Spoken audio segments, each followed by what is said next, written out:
me dieron ganas de escribirte. No podía dejar de pensar en ti. Me hubiese gustado tanto poder contarte lo que me sucedió hoy.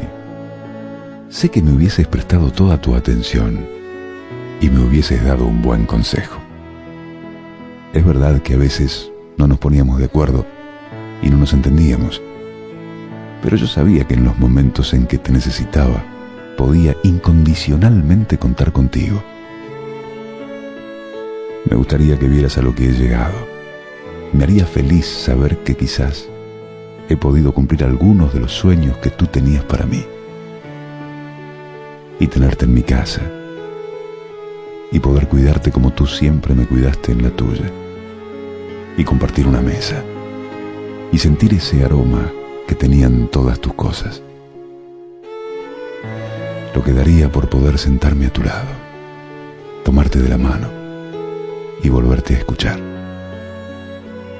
Y por volver a sentir tus manos y tus besos, esos besos de alegría cuando me veías llegar y tus abrazos de despedida que no me querían soltar. Y por volver a ver tus ojos mirándome con amor y escuchar tu risa y tu voz. Me pregunto por qué al recordarte, ahora que he crecido, puedo comprenderte tanto. Y a su vez, me siento más niño que nunca. Me haces tanta falta.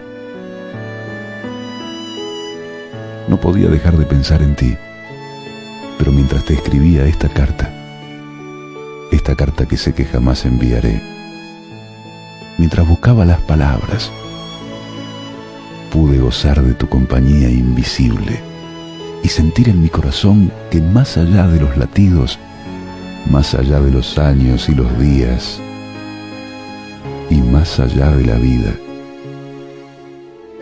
siempre estaremos juntos.